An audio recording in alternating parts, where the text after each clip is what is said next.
All right, welcome, friends. Let's call this episode 10 of the Athletic Philosopher podcast. Today, besides it being, I guess, a nice round number to celebrate, being the 10th one of these that I've pressed play on and recorded, this is going to be the first time I'm pressing play and recording with somebody else to have a conversation with, a real dialogue.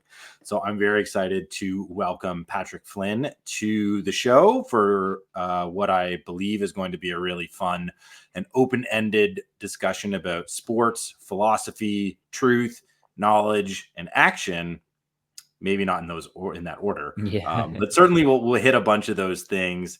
And I'm really excited for those of you who are listening to, I would say, take in like a live philosophy session, and one that's particularly centered around sports, physical activity, and exertion of our bodies, and all of the meaning that can come from that. So, without taking up too much of the air, I'd like to welcome Patrick, and if you could just say a few words about yourself, what you love about philosophy, what you love about sports, and then we'll just get right into it. Thanks again for being here, dude.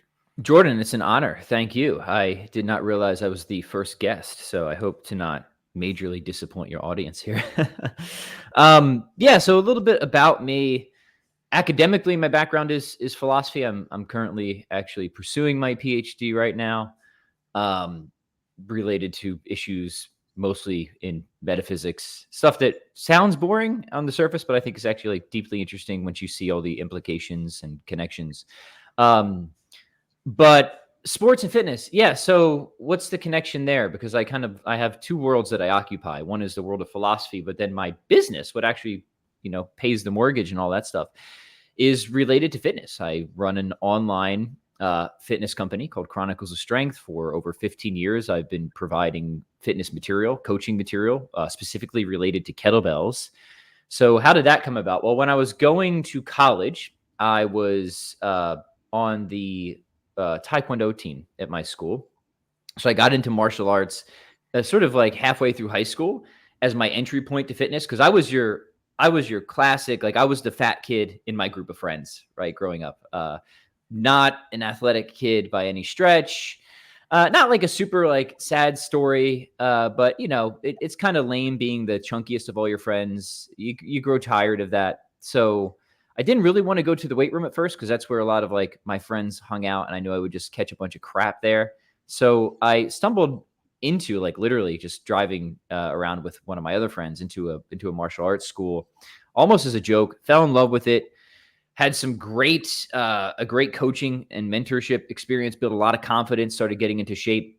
So by the time I'm in college now, I have a new coach, and now I'm into lifting. I'm into fitness, and I'm feeling like really inspired by it. And I get into these things called kettlebells. I'm sure a lot of your audience has seen them before. They look like cannonballs with a handle, and they just were such an efficient training tool for me to supplement my martial arts pursuits. And I was always blogging about lots of stuff at the time, philosophy, economics, stuff I was interested in, but also fitness. And just the fitness stuff is sort of what took off, in a weird sort of way. I had a YouTube channel as well. But before I was even finished with my undergrad, I actually had a book deal with Wiley to write a For Dummies book. So that my worlds kind of diverged. Academically, I had nothing to do with fitness. But then opportunities just presented themselves where I could really have an entrepreneurial career with this stuff. And that's really how it's been ever since. I pay the bills with fitness stuff, and then that subsidizes all the academic work and philosophy stuff, right? And every once in a while, I have the good fortune of chatting with somebody like you who also has an interest in both of these things and seeing how these worlds collide. I think they definitely do collide. Oftentimes, I keep them separate because just for online business purposes, a lot of times people come for fitness. They don't want all your metaphysics, right? They just like, give me some workouts, bro, right? And other times people just want metaphysics. Like, stop talking about working out, man. So it's fun for me when I get to talk with people who are interested in all these things, because a lot of times just for practical purpose, I had to keep them separate. But I don't think they are separate at all. So that's the short condensed history. So there we go. Yeah. Mm-hmm. I love how you mentioned the word fun, because that's a big word in my philosophy of the utility and the value and the meaning of sports. And because you operate in sort of these two different spheres, let's have some fun and let's bring them together. And I think that's going to be what we're going to talk about. So in your mind, where is we'll say the strongest connection between philosophy and fitness, or philosophy and sports? Like, Yeah, good.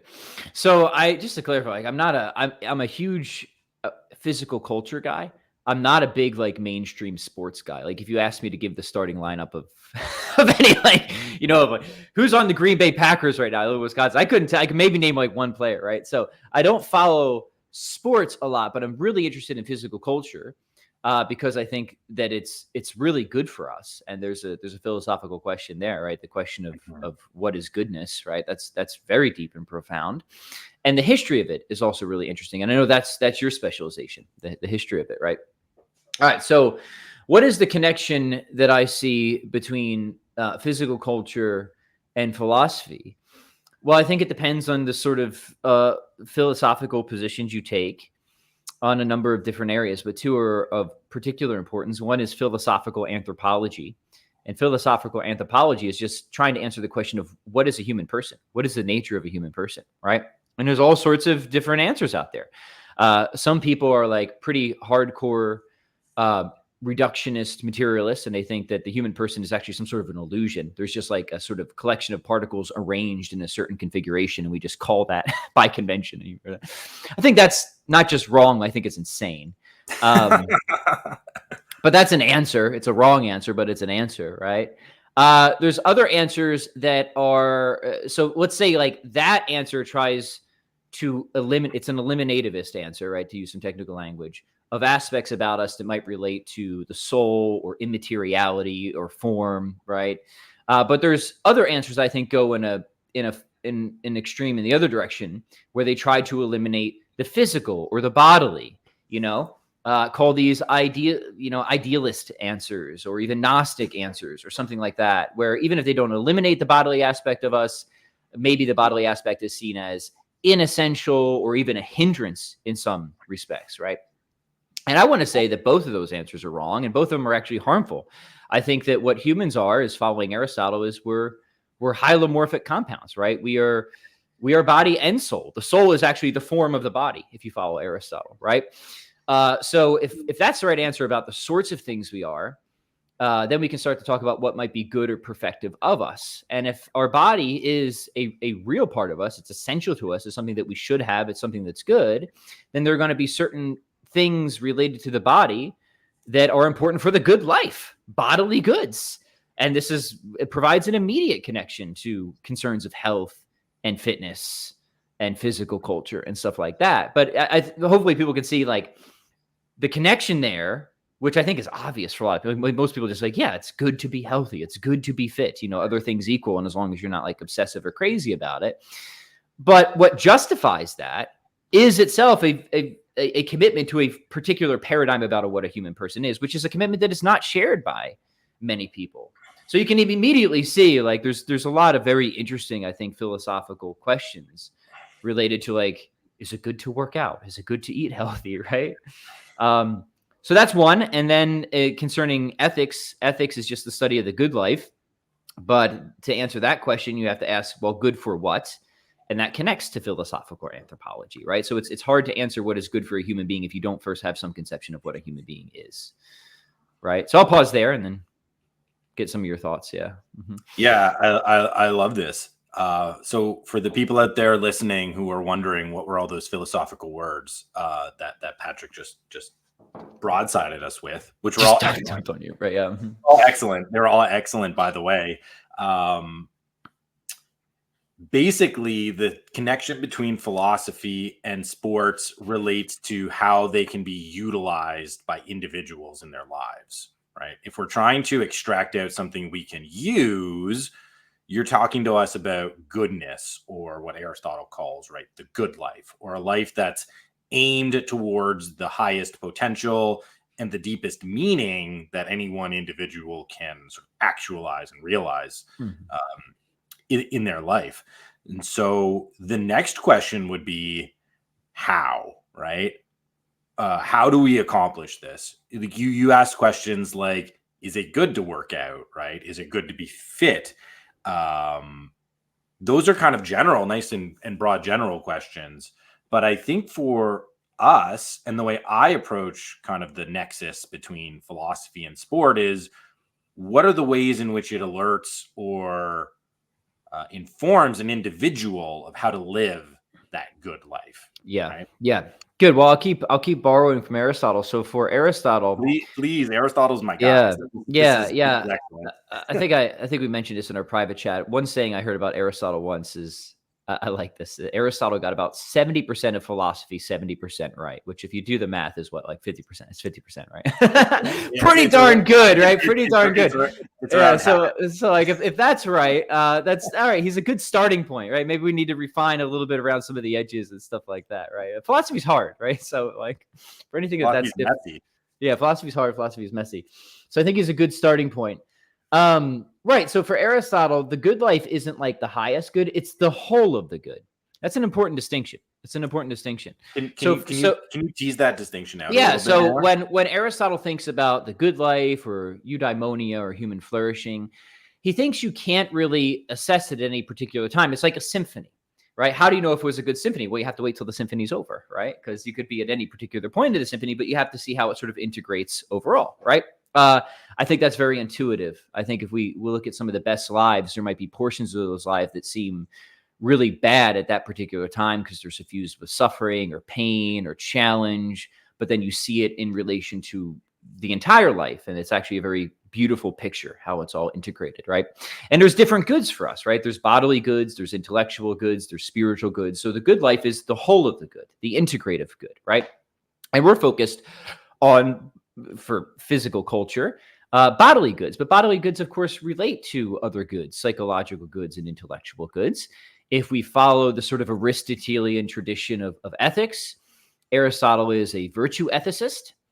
And what is a virtue? Well, a virtue is a perfection of our power. That's what a virtue is. It's a good habit, right? A virtue is just a good habit. It's being disposed towards certain courses of action that will help us to acquire not just wants but needs, the sorts of things that actually cause us to flourish as the types of beings that we are, right? So he's got, not just Aristotle, but a lot of people follow in this Aristotelian tradition. They have all sorts of ways of categorizing the virtues, but there's predominantly 4 cardinal virtues. These are called the hinge virtues, right? And you have prudence, justice, temperance, and fortitude, right? These are the sort of the virtues that, these are the big categories, right? The hinge virtues.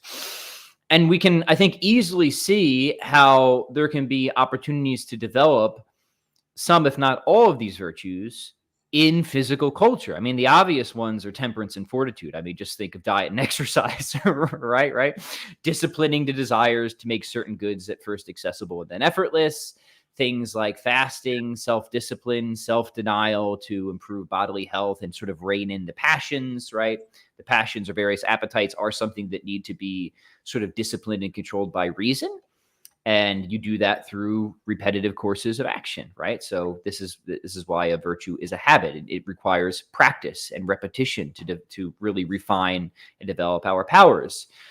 Fortitude. Sometimes people might just think that this is grit, right? This is something you can clearly practice and develop in the weight room, in physical competition, right? So I say opportunities because there's no guarantee, Jordan, as we talked about, privately before.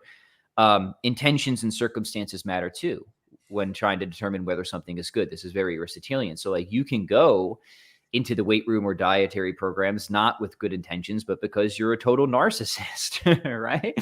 And so something that could be an opportunity for achieving or attaining real goods could also be perverted, right? And continue to send you down a negative path. And I would say that, that sort of mirrors my my experience too. When you're young and you're trying to get fit, it's not always for the best intentions.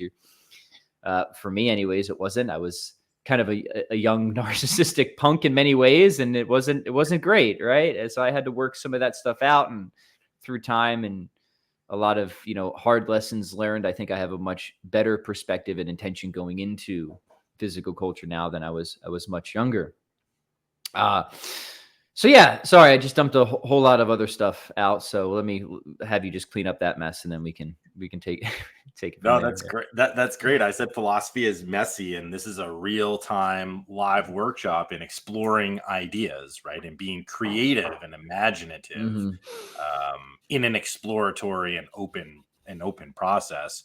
Um, the thing that strikes me when we talk about virtue, I find it's easy for people to understand this when we talk about character, right? Mm-hmm. Like virtues are kind of like the good parts of my character, like the things that I'm consistently known by and known as, and bringing a consistent attitude and behaviors into the world. So if Yeah. I'm known as a generous person, like Mm-hmm. I have a generous character, which means I'm always giving, I'm always hosting, I'm always trying Yep. to provide for people. And it's not I do that in 100% of the instances of my life, but an Aristotelian might think like a good 80% of the time is not that bad, It's a right? Like disposition. It's not a guarantee, right? Yeah. exactly. And we can lean on sort of like the mathematics of the Pareto principle, right? The nice Mm-hmm. 80-20 split, which finds itself emerging in a whole bunch of different places in the Mm-hmm. world, and Right. especially amongst the distribution of people. If you are, say, acting on your best character 80% of the time in your life, and sort of like the worst character, like maybe 20%, like you're in line for the good life, because we're humans, we're not perfect. Perfection's not of this world. Yeah. We aim towards perfection, but we cannot Mm-hmm. realize it, which I think gives us another great understanding of sports. Because in sport, and what's really cool about Aristotle is he was actually a historian. Did you know Mm-hmm. that?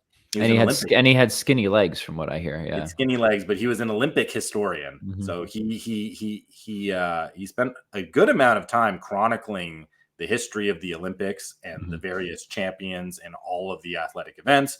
And for that, he actually got his own statue at Olympia. Mm-hmm. The ancient Olympics were a little bit more mind, body, and spirit, as you could say.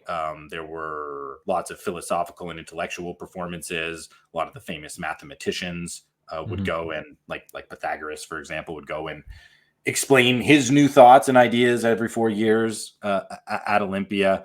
And so this idea of character, right?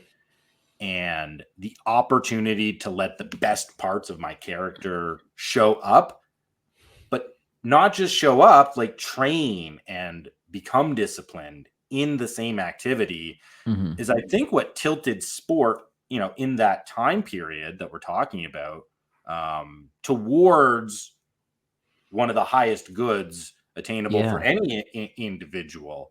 And when we talk about virtue, right, the ancient Greeks, the classical Greeks, had a particular word that stood above when it came to virtue, and that's arete.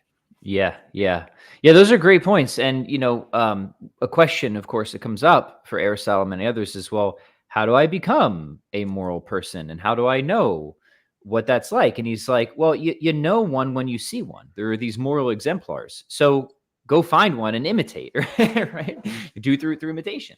And so I think what you're getting at is, I think again, I don't think that all philosophy should come down to intuitions, but I think we have some good moral intuitions and moral seedings. We have to think about them and refine them.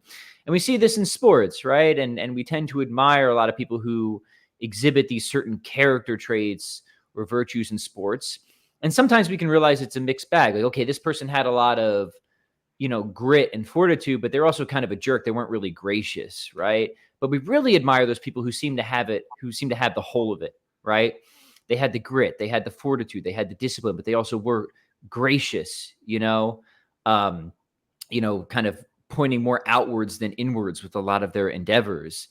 And these people are few and far between, right? Aristotle's not ignorant of that, right? The moral exemplars they're very rare, right? They're very rare. The saints are rare, but they're not impossible. They're not non-existent, and those are the people that we should try to glom onto and emulate, right, in any area of life. Mm-hmm. Yeah, and when it comes to athletes, there's a particular kind of athlete that we should look towards to emulate as a heroic example. And Aristotle didn't think any of the athletes that lived at his time were these moral examples. He did not, just like you say, you don't like mainstream sporting culture because the moral examples are few and far between. Pretty bad, right? Or at least a mixed bag, right? Yeah. Mm-hmm.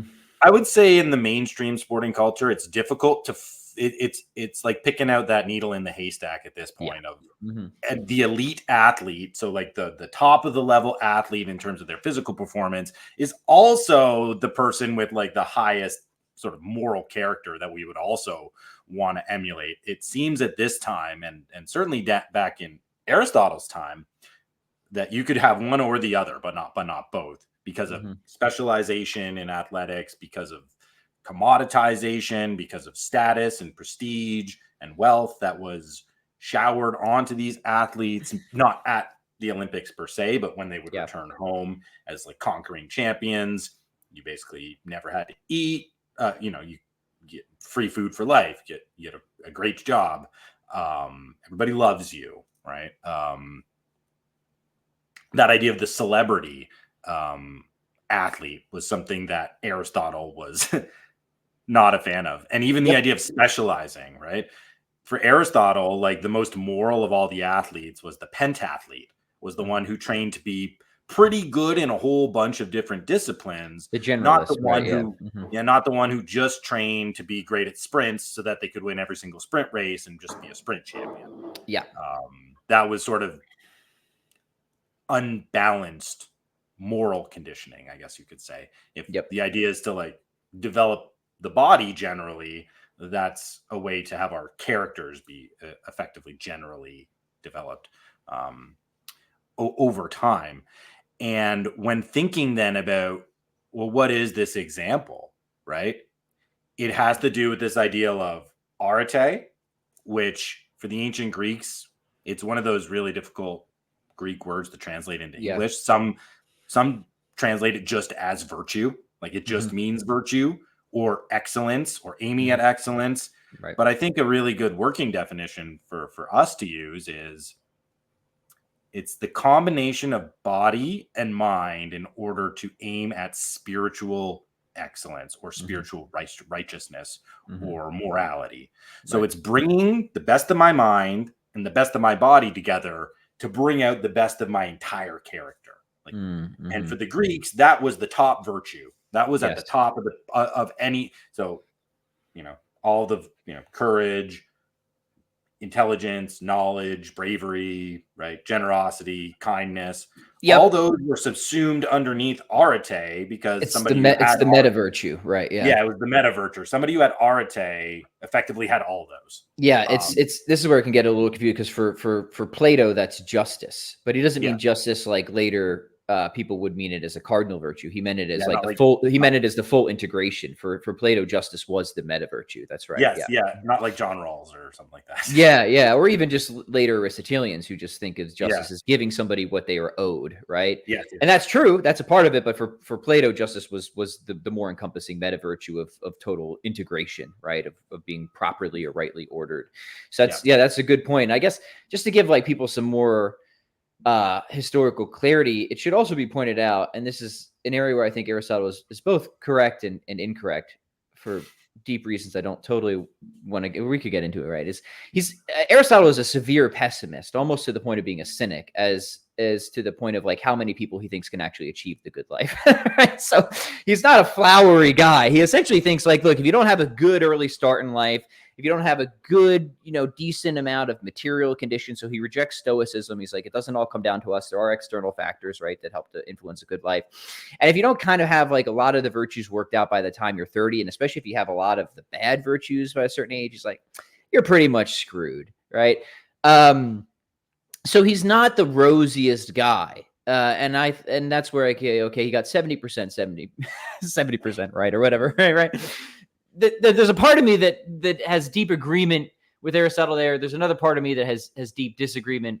I don't know if we need to get into that, but just to give more historical context, is Aristotle he's very pragmatic at the end of the day. He is. So he rejects a lot of stoicism as being deeply just obviously wrong in terms of like, obviously the good life is more than just how you respond to circumstances. The circumstances you're in are obviously hugely important, right? Yes, you need to have the right sort of response, but also helps to have a little bit of money too, right?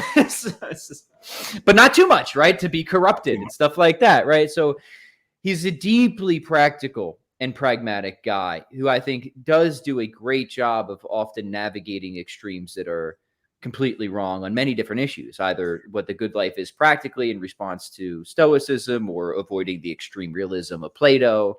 Aristotle is kind of your middle path, common sense dude. Right. Yeah. Mm-hmm. But he is pessimistic. He is pessimistic. Yeah. Right, That's that whole idea of the golden mean, right? For Aristotle, virtue is often found in the mediation between the extremes. Right. And sometimes that might be closer to one extreme than another, but it is so, I mean, take courage, right? Courage is probably closer to recklessness, which is a vice, than cowardice, but it's still between those two somewhere. Yes. Right? Yeah. It's not like a 50. We talk about this all the time on the team. It's like we want to gain harmony in relation to things as opposed to striving for balance. Yes. Balance implies a 50-50, like that the things have to be equal, but some things are actually harmonized in like a 90-10.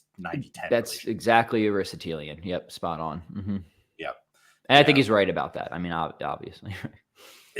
There's a lot of training. I mean, if your mind must be going in with some of the kettlebell programming, thinking about like a 50-50 versus like, sometimes like you got to go hard on like, one of the things we talk about a lot on our team, like I coach on an endurance training team. And when it comes to competitions, we're always caught in between the paradox of the subjective and the objective meaning of what we're doing. Like the objective meaning is our times, right? The time of our race. In the lifting world, right? The objective is how much weight you put on the bar and are you able to lift it off the floor for a deadlift or off your chest for a bench, right? Or on your back for a squat, right? And for kettlebells, it's maybe can I do 200 snatches in 10 minutes with a So do you ever train? A little bit of a tangent, but do you ever train people for those sort of like endurance style kettlebell events? Because I had a friend who was training for, I think it was like 6 minutes or 7 minutes. Yeah. With one particular snatch motion with one particular weight of kettlebell. Yep. Yeah. It's called Gear Voice Sport. And no, that's not my specialty. That is itself a particular sport, right? So there's kind of two schools of kettlebell training. There's that, and where people compete in snatch and long cycle clean and jerk. It's probably the most boring thing to watch, like of anything, but like the sheer just grit and fortitude that people have to do to be in that particular pattern with that much weight for that long is seriously impressive. It's seriously impressive, right? Now, mechanically, there's a lot of things that are, as always, once you get into specialization and sport specificity, are things that can be not great, right? Because it's just about efficiency, not like, do I have ideal joint centration or something like that, right? Right. So like the techniques they use are generally not the techniques that I teach for people looking for general fitness, right? Because when I look at the kettlebell more in the kind of not Gear Voice Sport, but hard style tradition, the kettlebell is more of, this isn't something we're competing in. It's something we're learning. We're using it as a tool to learn how to move and to get strong and to be mobile and fit. So they're really very different approaches. The sport one is super cool. I have a lot of respect for it, but it's just not my area, right? Yeah, no, absolutely. Thanks for going into that and clearing that up. But it was just more about like how you gauge the meaning of a competition or gauge the meaning of your fitness, right? Yeah. Objectively, we want to be getting stronger, right? So if you're teaching kettlebells, right, you want to see progression to picking up heavier and heavier kettlebells, like without injury. That's objectively going to be something good. And for a beginner or a novice, like maybe that's something you got to focus on a little bit more as opposed to like the subjective part of it. But then for some beginners, it's like maybe you never actually tell them the numbers that they need to be hitting. And it's like you just show up and move and feel good. Yeah. And let's do that. And let's do that for a couple weeks.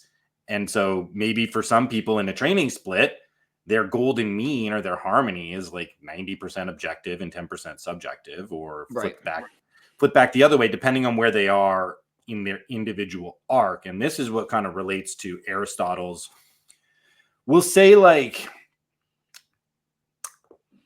he sort of tilts us to viewing athletics as a vehicle of character generation, right? As a place to learn, cultivate, strengthen, and then ultimately proclaim and perform the virtues that are inside of us. Yeah. So when thinking about utilizing sport this way, and I think I started this off asking what's the deepest connection between sport and philosophy, and I think it's something like purpose. Sure. Right? Yeah. It's something Yeah. like Well, it's something like purpose. yep. And I think this is starting to get us into a really interesting area where now sports are physical culture. Yes. We'll use those interchangeably when I say Yep. sport. I agree with Patrick about not big into the mainstream sporting culture. There's parts of it I like, but I would consider most of it to be debauched morally at this point and getting worse at a rapid pace. Yep. Sports betting being one excellent example of that, where it was not anywhere 10 years ago, and now you can't turn on any sport broadcast anywhere without getting prop bets and betting lines and vicious. Yeah, for sure. Vicious. So you said a lot of good things. I want to draw some of that out, right? So please. Yeah, in terms of like standards and this or that, like like if you could do 10 pull-ups, does that mean you're a good person or have a good life? Well, no, because like if you're like cheating on your wife and stuff, there's seriously issues there, right? Okay, well maybe you're a faithful spouse, but it's also like bad if you're a glutton and like seriously overweight. Now, maybe there's all sorts of reasons of why you're overweight and there's different degrees of responsibility or culpability, but that doesn't negate the fact that that's still a negative state in Aristotelian terms, right? Like there's just like a state that you're in that like this is not the mode of flourishing for a human being. So like that's a distinct concept from whether like you're responsible or culpable for being in that state, right? You might not be, like maybe, I don't know. There's all sorts of, reasons of why people might not be culpable for being in certain states, but it doesn't take away from the fact that it's not good to be in these states, right? So these are separate conversations. Yes. And so again, this comes back around the idea of, I like how you say harmony. I think that is a better term than balance, right? Harmony, integration. I like, that's why I like, Plato. It's the whole of the ordering of the entire human person. So like, yeah, you might have good fitness by any sort of objective standard we can come up with. And there's debates about that, right? But like, man, the rest of your life is a total mess, then Aristotle would say, no, not a good life, right? Not a good life on the whole.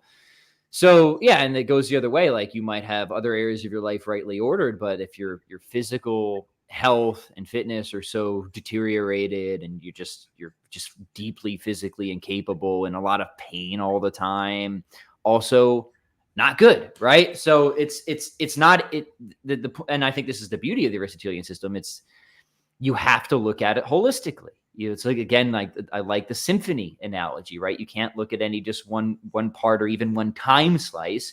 You have to try and get a view of the whole, which for most of us is impossible because we're kind of in the middle of things, right? When we die, we look back and like, oh, is that good? It takes us into some wider, probably theological considerations, right? Which I think are important, but you probably get the point. I know you do, but maybe the listeners do at this point as well. Yeah. Mm-hmm. Yeah. It's interesting how you talk about that idea of like the symphony, right? With all the complex, different constituent parts coming together to make the organic whole. I think that's a really great understanding of our lives. And when thinking about the symphony, like what makes a great piece of music, right? Number one, you have to have an artist with talent and skill. So they likely have to play all the instruments in the symphony so that they can understand the relationship of the tones and the melodies and the rhythms that all have to work together to create something that's smooth and beautiful. But then they also have to have, and I think Aristotle would be he'd be pretty supportive of this. If there's no passion, there's no beauty when it comes to something like art and creativity, because then it's contrived to some sort of an external orientation.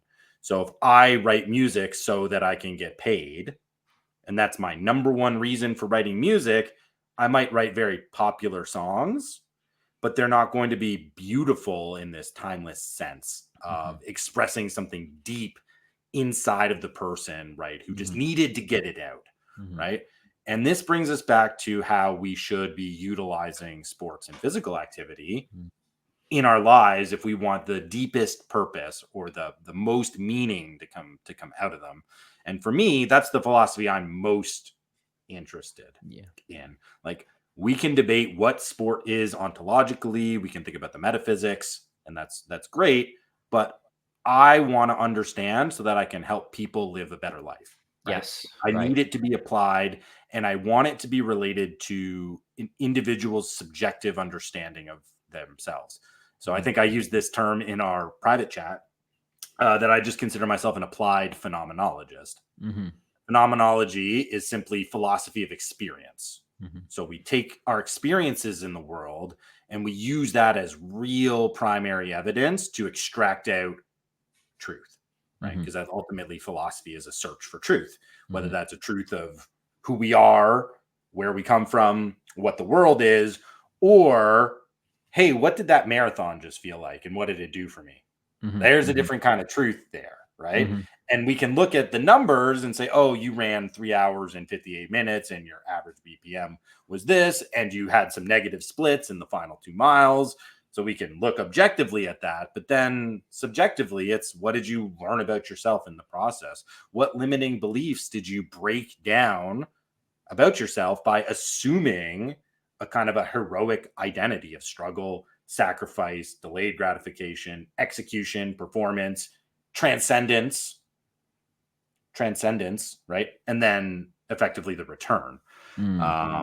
So for me, when thinking about all of this, right?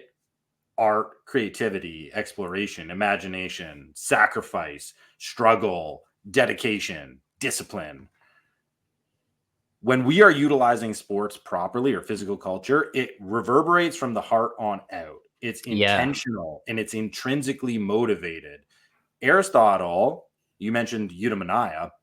When we twin Aristotle's kind of two, I guess, virtues-based concepts, ontology and eudaimonia, eudaimonia being the highest good for any one individual. So that's like what I consider the best for my life, what Patrick considers the best for his life. There's not one thing every individual's got to aim for, right? We are each sort of tilted with our passions and our interests and our skills and our talents towards realizing something deep and different for each of us, right? And then that's important. That's important right there, just to clarify for people, because he's not a hardcore relativist, right? Correct. And what you're saying isn't that, but just to make sure people don't misunderstand, like he thinks that he's an essentialist. Like he thinks there is a human nature, and there are certain things that perfect us given what we are, and like we can't change that, right? However, given the different interests and roles we have in our lives, there's kind of different ways that we can achieve. Like not everyone has to achieve that flourish in exactly the same way, right? Like for example, I also would say like being ignorant is not something that could ever be good for us, right? Like we're rational animals. Like knowledge is perfective of us, but we can all attain knowledge in different ways and in different areas, stuff like that, right? Yeah. So correct. I know. Yeah. I always like to just because relativism is always on people's minds. Like Aristotle is like a hardcore anti-relativist at the end. For sure. He is not interested in saying like there's all like we can imagine any kind of good. No, there are certain goods, but within those certain circumscribed goods, there's almost an infinite amount of ways for individuals to realize that and obtain that. How to realize the virtue of courage can be attained in many different ways in different circumstances, stuff like that. Correct. Right? But courage is an essential virtue. As you said, we can even go back to those 4 hinge virtues that you talked about, right? They all eudaimonia would effectively lead us, no matter who we are as an individual, to be obtaining those kind of 4 things in concert with each other and in a particular harmony with each other that's related to maybe I was born with 3 of those things, but I lack courage, right? So for me, a sport would work in bettering my character if it was like making me face fear. So maybe it's like getting into an arena and having to spar with somebody in martial arts. Could absolutely engender courage in me, which would then bring that virtue into harmony with the other 3 hinge virtues. But that would be just like for me and my particular makeup. But there's another part of this, and that's the ontology. That is the internal drive, right, to simply do something for its own sake, right? Yeah. So I desire, like you and I desire to have this philosophy conversation, not so that I can monetize like my YouTube channel Mm-hmm. and like begin like charging for ads on my podcast.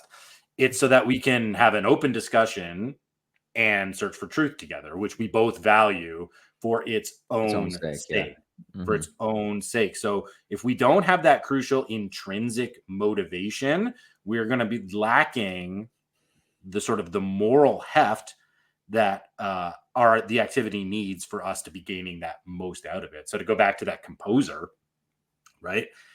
If I'm just composing music because I love composing and I desire it to be perfect and beautiful, right? Mm-hmm. Because I just demand a high standard of myself, that elevates the activity into the moral plane because now I'm engaging the spirit.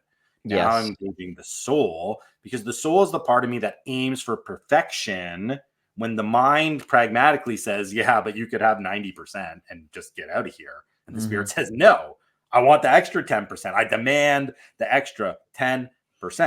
And Mm-hmm. Mm-hmm. I mentioned back earlier, right, that perfection is not of this world. Like we're not aiming at perfect outcomes. But here's one thing that's really cool about sport. We get to touch perfection. We actually Mm-hmm. get to temporarily attain perfection for a split second through our athletic motions. The ancient and classical Greeks, this was their trend. This was the transcendence that they were talking about. It's Mm-hmm. like when I set an athletic record, whoever I am, I literally break the plane of mortal existence. Mm-hmm.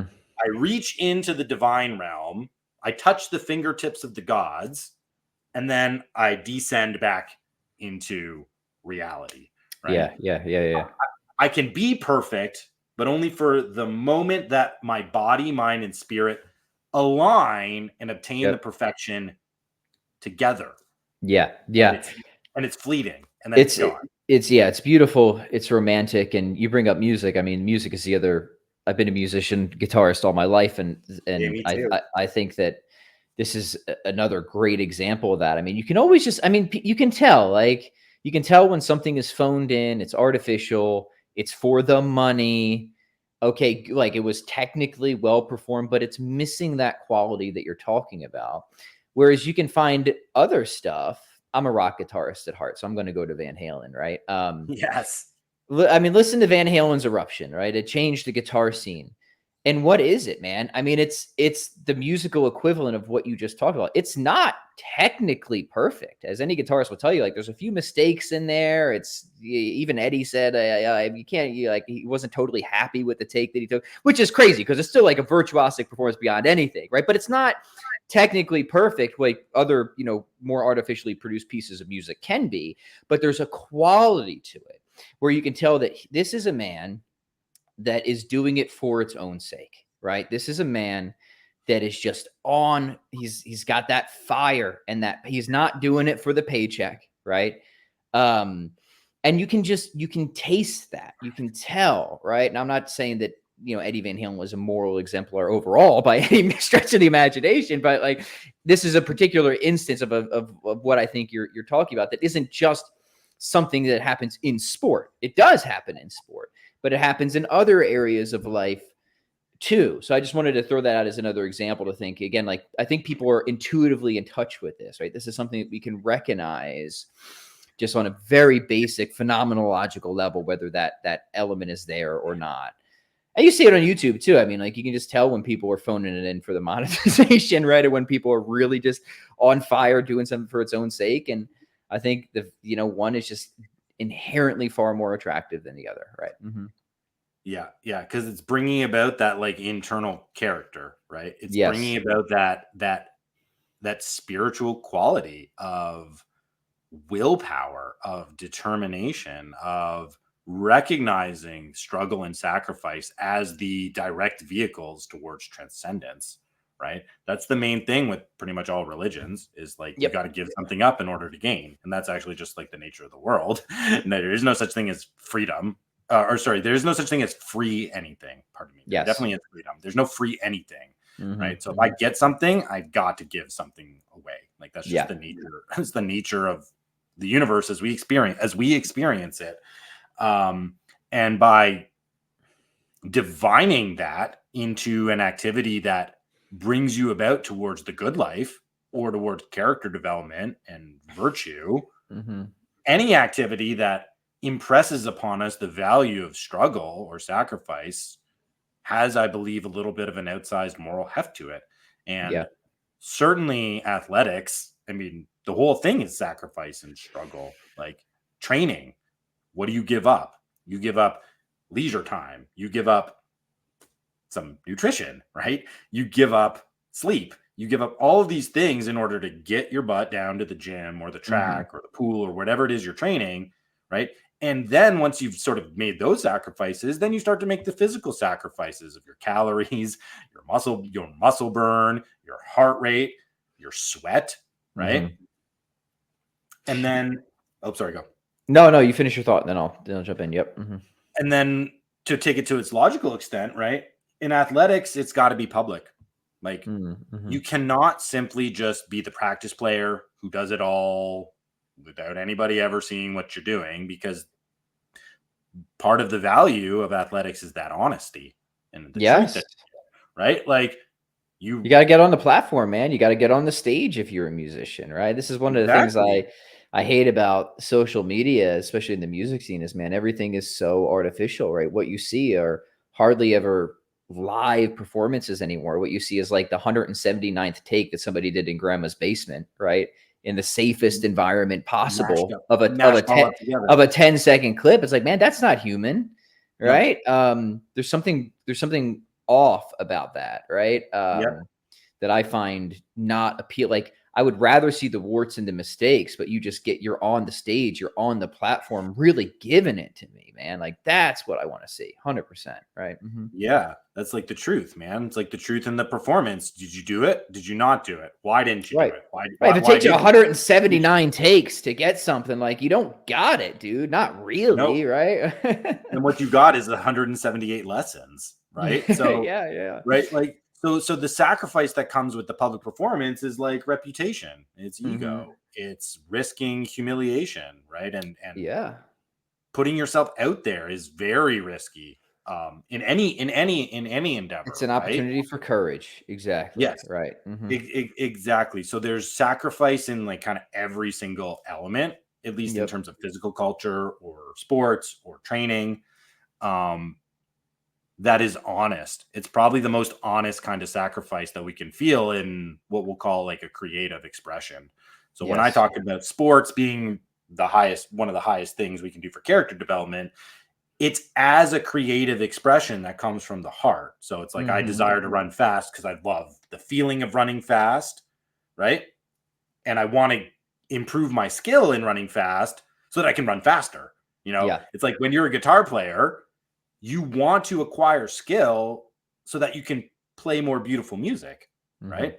Like, that's why you want to submit yourself to the discipline of practice and of like, I'm going to play this scale on the guitar for the next hour. And for the final 15 minutes, I'm going to do it with my eyes closed so that it becomes automatically imprinted into my body. And then I can begin to explore the relationship these notes have with each other in different rhythm patterns, in different melody patterns. So the more I know about the guitar and the better skill I have in maneuvering around the fretboard and the strings, the more beautiful the music is going to be, which is ultimately what is driving me to get the skill, because I want to make more beautiful music, or I want to become a better painter or a better photographer or a better writer.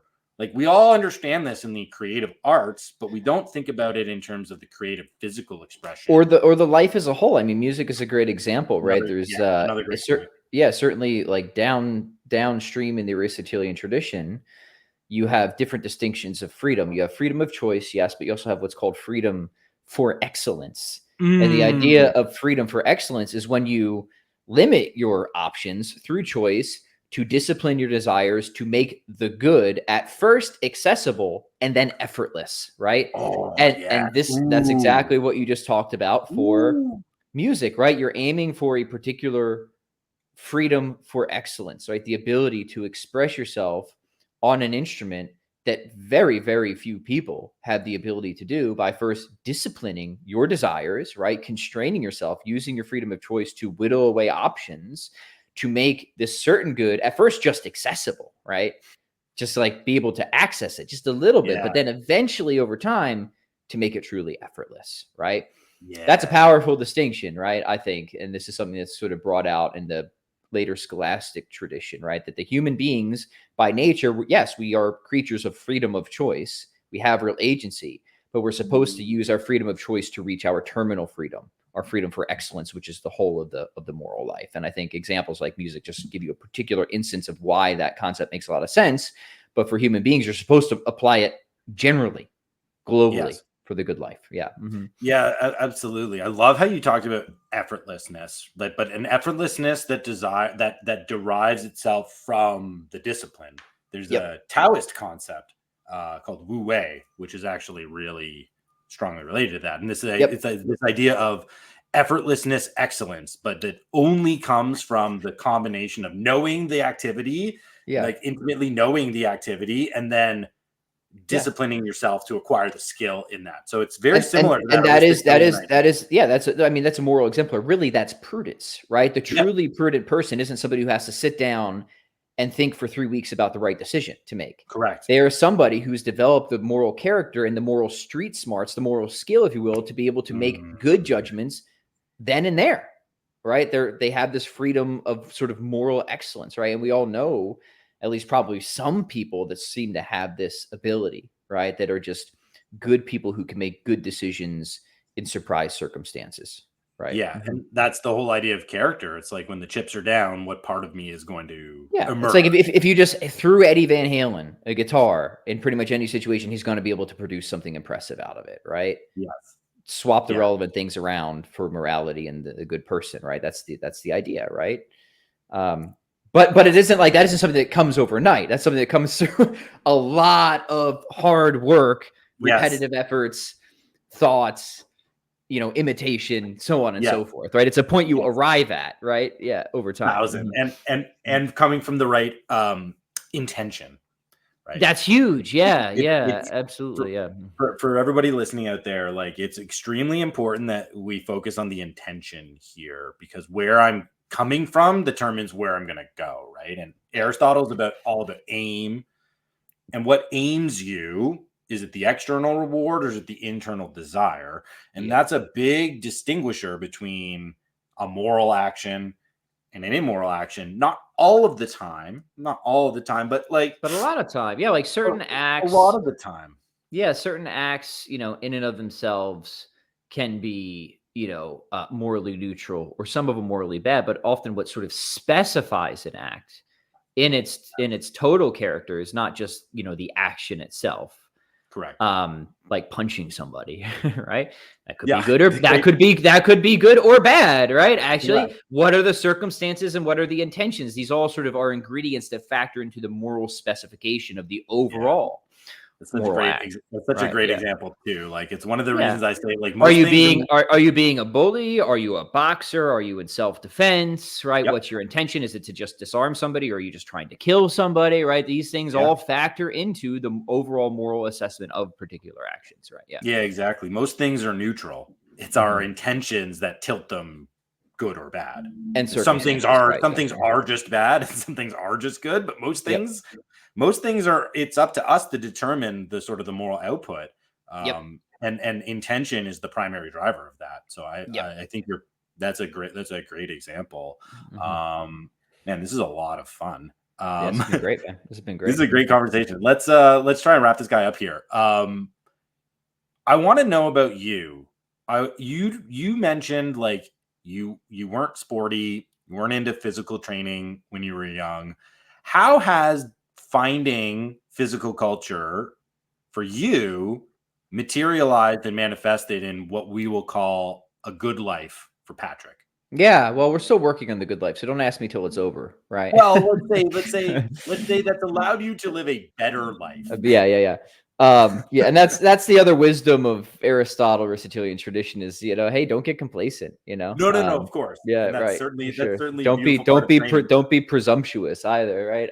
So That's a beautiful thing about training too. It's like you take you stop training for a month, and it's like you realize you just stopped training for a month. yeah, so yeah, I think so yeah, when I was younger, what was I into? I was into all sorts of things. Philosophy has long interested me even before I knew what it was, right? You just have these philosophical questions. So I was always interested in that stuff. Was really long interested into music. I got into music very young and writing, but I was just really sedentary. A lot of the stuff I did was just physically very inactive.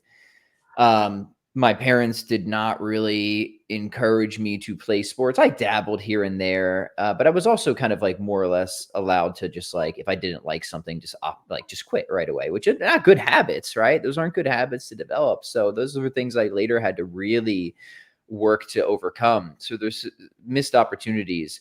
I mean, like in the most basic levels, like I'll tell you, man, like it was probably, I don't know, 8th grade, something like that. I went to the doctor, and this is, I'm grateful for this experience. I went to the doctor, and she just was like, straight up, she's like, look, you continue this way, like you might have a heart attack in your 40s. And like, man, that woke me up. Like I wasn't like morbidly obese, but I was overweight. I was very inactive, and like, good on that doctor, right? Good on a doctor to like be able to just tell it to you in a loving, straight way, rather than this like appeasement crap that goes on all the time. Because yeah, that woke me up, and I'm like, well, I don't want that, right? I don't want to risk like an early death. Like I kind of want to live, right? So I mean, just in a very basic level, I mean, now my doctors don't tell me that anymore, right? I just had a checkup the other day, and it seems like all the biometrics are looking good. There's some good integration, right? Whatever you think of health as like the ideal interplay of the organs and bodily systems, I seem to have that sort of going on, which is great, right? But also for me over time, because it didn't start out this way, I now look at these opportunities, working out, martial arts, as opportunities to develop certain habits, certain virtues that I hope and pray will be of value even when inevitably I don't have those physical abilities anymore, right? And that's a critical fact of life. There's going to be some day when I'm not going to be able to do as many pull-ups, or I'm not, going to be able to do as many snatches or whatever, right?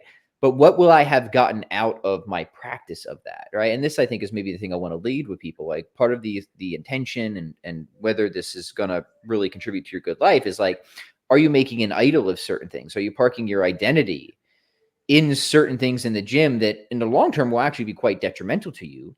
Or do you see these, and I think this is the theme of our conversation, as vehicles to developing something that is truly immortal, right? The life of virtue. That's how I try to think of it now.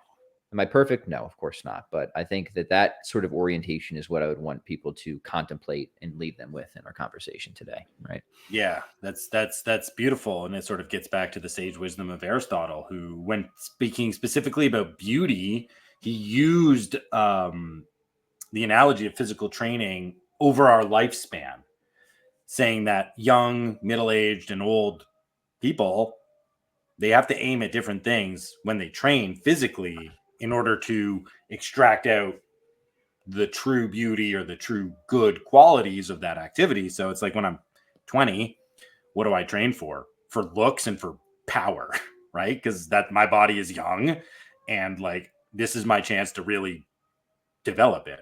When Yeah. I'm 40, it's to basically have competence and to command respect, Mm-hmm. right?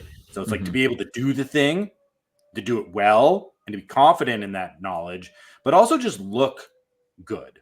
Yeah. Like you don't need to be the strongest and biggest muscled dude, but you got to look like you can handle business Yeah. because that I commands can say respect. that I show you that dad still got it, right? Yeah. Exactly. And then when Yeah. I'm 60, I just have to train to not get sick Mm-hmm. and to not allow the things that other people are sort of dealing with if they don't, you know, protect and preserve their bodies through training.